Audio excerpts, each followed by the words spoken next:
उद्या महायुती सरकारच्या मंत्रिमंडळाचा नागपुरात विस्तार होणार आहे। या शपथविधी कार्यक्रमाचं केंद्रीय मंत्री नितीन गडकरी यांनाही निमंत्रण देण्यात आलंय। कारण नितीन गडकरींच्या उद्याच्या कार्यक्रमाच्या यादीत मंत्रिमंडळाच्या शपथविधी सोहळ्याचा उल्लेख करण्यात आलाय। अजित पवारांच्या राष्ट्रवादी काँग्रेसचे आमदार नरहरी झिरवळ यांना मंत्रिपदासाठी फोन आल्याची माहिती सूत्रांनी दिली आहे। राष्ट्रवादी काँग्रेसचे प्रदेशाध्यक्ष सुनील तटकरे यांनी झिरवळांना फोन केल्याची माहिती आहे।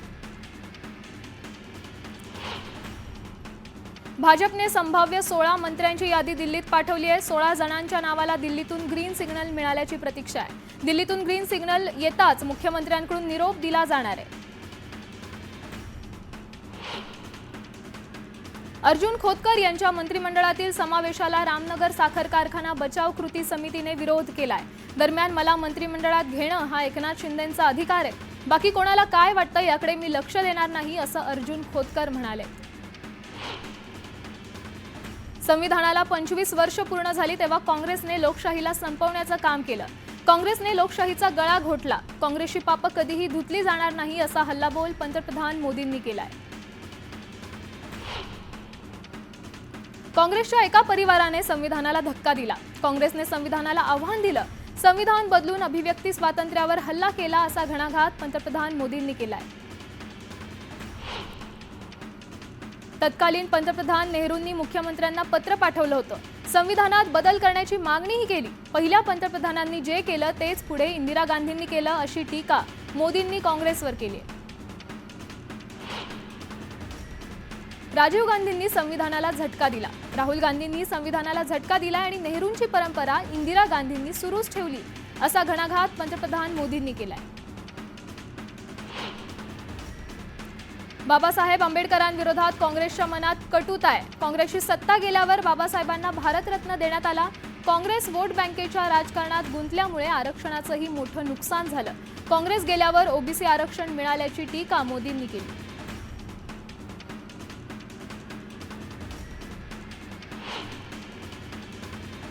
मुख्यमंत्री देवेंद्र फडणवीसांनी पुणे दौऱ्यादरम्यान आपले काका बाळासाहेब फडणवीस आणि काकू रेखा फडणवीस यांच्या घरी भेट दिली। तसंच कुलदैवत लक्ष्मी नृसिंहाचं दर्शनही घेतलंय।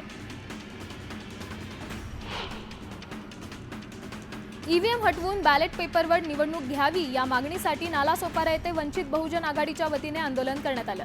ईव्हीएम हटाव लोकशाही बचाव अशा घोषणा देत स्वाक्षरी मोहीम राबवण्यात आली।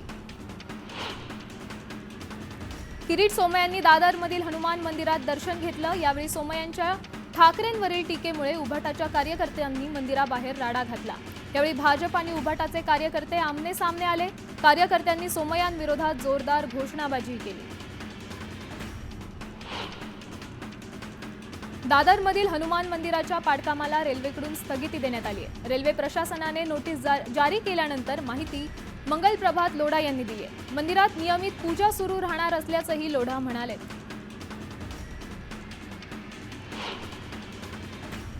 भाजपचं सरकार आल्यावर हिंदू मंदिरं धोक्यात आली आहेत अशी टीका आदित्य ठाकरेंनी केली। उद्धव ठाकरेंनी भाजपच्या नकली हिंदुत्वाचा भांडाफोड केला। त्यामुळे रेल्वेकडून मंदिर तोडण्याच्या कामाला स्थगिती देण्यात आल्याचंही ते म्हणाले। दादरच्या हनुमान मंदिरात जाऊन आदित्य ठाकरेंनी महाआरती केली।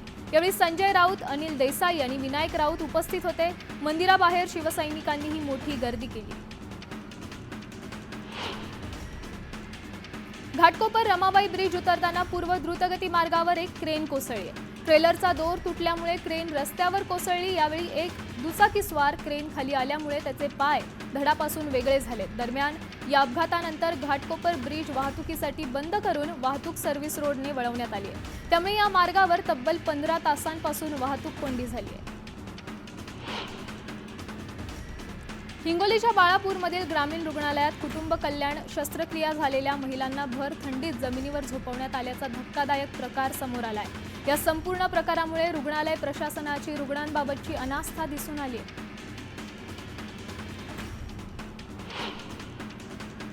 हिंगोलीच्या आखाडा बाळापूर इथल्या ग्रामीण रुग्णालयातील हलगर्जीपणा समोर आलाय। मुख्यमंत्री देवेंद्र फडणवीसांनी चौकशीचे आदेश दिलेत। आरोग्य विभागाच्या वरिष्ठ अधिकाऱ्यांचे पथक ग्रामीण रुग्णालयात चौकशीसाठी दाखल झाले। हिंगोलीच्या आखाडा बाळापुरातील ग्रामीण रुग्णालयात बेड अभावी महिलांना जमिनीवरच झोपावं लागलं होतं। दरम्यान न्यूज 18 लोकमतने ही बातमी दाखवताच आरोग्य प्रशासनानं 20 बेड वाढवण्याचा निर्णय घेतलाय। संतोष बांगर यांनी आखाडा बाळापूरमधील प्रकरणानंतर आरोग्य प्रशासनाची पाठराखण केली आहे। रुग्णालयात सगळी व्यवस्था होती, नातेवाईकांची रुग्णांची कुठलीही गैरसोय झाली नाही, कोणत्याही डॉक्टर कर्मचाऱ्यांची चूक नसल्याचं बांगर म्हणाले।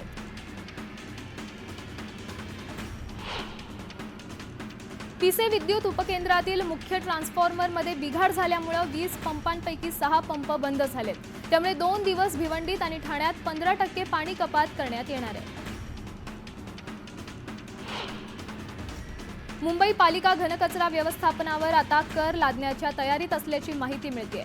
पालिका घनकचऱ्यासाठी वेगळा कर आकारत नव्हती, मात्र पालिकेच्या उत्पन्नात घट झाल्यामुळे येत्या आर्थिक वर्षापासून ही कर लावली जाण्याची आता शक्यता आहे। जळगावातील भीम आर्मीच्या वतीने जिल्हाधिकाऱ्यांना निवेदन देण्यात आलंय। परभणी घटनेतील माथे फिरून विरोधात देशद्रोहाचा गुन्हा दाखल करण्याची मागणी यावेळी करण्यात आली। जळगाव जिल्ह्यातील मुक्ताईनगर येथे विविध संघटनांच्या वतीने परभणी येथील घटनेचा निषेध नोंदवण्यात आलाय।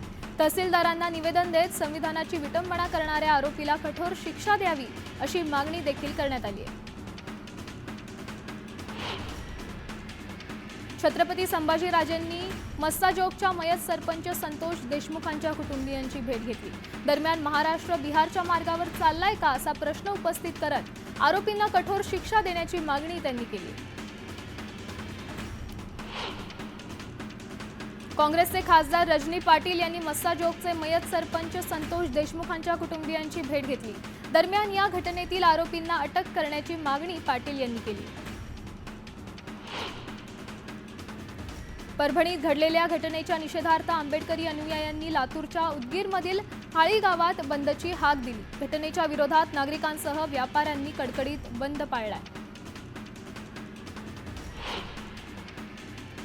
परभणीत घडलेल्या घटनेच्या पार्श्वभूमीवर नांदेडमध्ये शांतता समितीची बैठक घेण्यात आली। यावेळी उपस्थितांनी जिल्ह्यात शांतता राखण्याची शपथ घेतली आहे।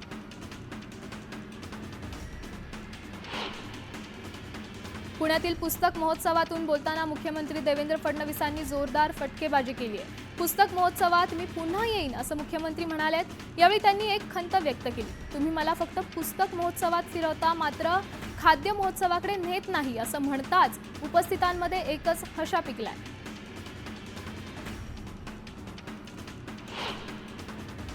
मुख्यमंत्री देवेंद्र फडणवीस यांचं पुण्यात आगमन होताच पुणे शहर भाजपच्या वतीने फडणवीसांचे जंगी स्वागत करण्यात आलं। दत्त जयंतीनिमित्त त्यांना दत्तगुरूंची मूर्ती भेट देण्यात आली। पुणे पुस्तक महोत्सवाचं मुख्यमंत्री देवेंद्र फडणवीस यांच्या हस्ते उद्घाटन पार पडलं। पुस्तक महोत्सवाच्या पहिल्याच दिवशी पुणेकरांचा उत्स्फूर्त प्रतिसाद दिसून आलाय।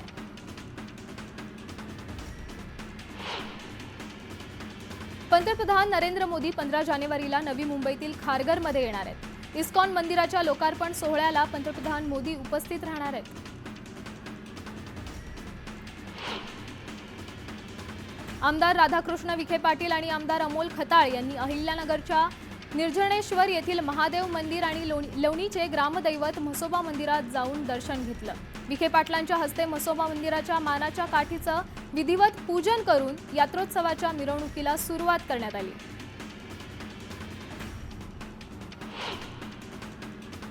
कॉटन कॉर्पोरेशन ऑफ इंडियाने कापसासाठी हमीभाव जाहीर केलेत। यात 7,500 रुपये दराने सीसीआयच्या केंद्रावर कापसाची विक्री होतीये। मात्र दुसरीकडे शेतकऱ्यांना भाव मिळत नसल्यामुळे खासगी जिनिंगकडे पाठ फिरवल्यामुळे जिनिंग व्यवसाय ही संकटात सापडलाय। मंचर बाजार समितीत बटाटा बियाण्यांच्या किमतीत घसरण झाली आहे। प्रति क्विंटल 1,000 रुपयांच्या बटाट्याच्या बियाणांचे बाजारभाव आता घसरले।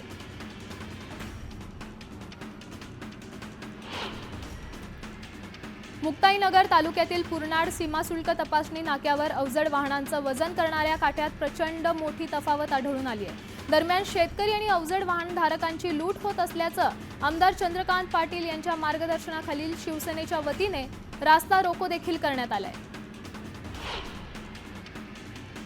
डिंबे धरणाच्या उजव्या कालव्यात पाणी सोडण्यात आलंय। दरम्यान यामुळे 50 गावांना फायदा होणार असून शेतकऱ्यांना मोठा दिलासा मिळालाय। आंबेगावमध्ये फुलांच्या दरात मोठी घसरण झाली आहे। दरम्यान फुलांच्या योग्य दर मिळत नसल्यामुळे पुन्हा उत्पादक शेतकरी आर्थिक संकटात सापडलाय। जळगावमध्ये जिल्हा विधी सेवा प्राधिकरण आणि वकील संघाच्या वतीने राष्ट्रीय लोक अदालतांचं आयोजन करण्यात आलंय। दरम्यान यामध्ये विविध गुन्ह्यातील खटल्यांचं निपटारा करण्यात येणार आहे। सांगलीच्या श्री क्षेत्र औदुंबर येथे भाविकांनी मोठी गर्दी केली आहे। दत्त जयंतीनिमित्त मंदिर परिसरात फुलांनी तो बहरून गेलाय, तर भाविकांनी दत्तगुरूंच्या विमल पादुकांचं दर्शन घेतलंय। बीडच्या जामगाव येथे जागृत दत्त मंदिरात जन्मोत्सव सोहळा मोठ्या थाटात पार पडला। आमदार सुरेश धस यांनी दत्त जयंतीनिमित्त दत्तगुरूंचं दर्शन घेतलं। यावेळी त्यांनी भाविकांसोबत पंक्तीत बसून महाप्रसादही घेतलाय। मावळ तालुक्यातील धामणे गावात श्री क्षेत्र निळकंठेश्वर प्रतिष्ठानाने यंदा मंदिरातील शिवपिंडीला फुलांची सजावट करून श्री दत्तांची आकर्षक प्रतिकृती साकारली आहे। तसंच माथ्यावर रुद्राक्षाची माळा लावून चंदनाचा सुगंधी टिळाही लावलाय। दत्त जयंतीनिमित्त जळगावातील कांचननगर इथं ग्रंथदिंडी सोहळा आणि भव्य मिरवणूक काढण्यात आली। यावेळी मोठ्या संख्येने उपस्थित राहत भक्तांनी दत्तनामाचा जयघोष केलाय।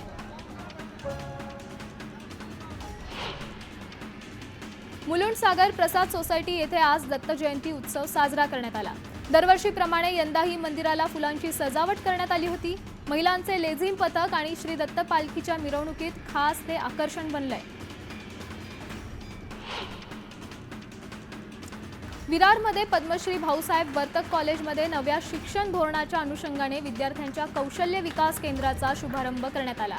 शाळा समिती अध्यक्ष प्राची बर्गे वर्तक यांच्या संकल्पनेतून centre for skill development and innovation हा उपक्रम रुची कॉम्प्युटर्सच्या सुरेखा भोसलेंमार्फत राबवण्यात येतोय। दरम्यान आज रिसोर्स पर्सन प्रोफेसर जुईली मराठे आणि दर्शना हजारे यांनी मुलांना प्रशिक्षण दिले। पुस्तक महोत्सवाच्या निमित्त पुण्यात विद्यार्थ्यांकडून ग्रंथदिंडी काढण्यात आली आहे। 100 महाविद्यालयाच्या 5000 विद्यार्थ्यांनी ग्रंथदिंडीत सहभाग घेतलाय।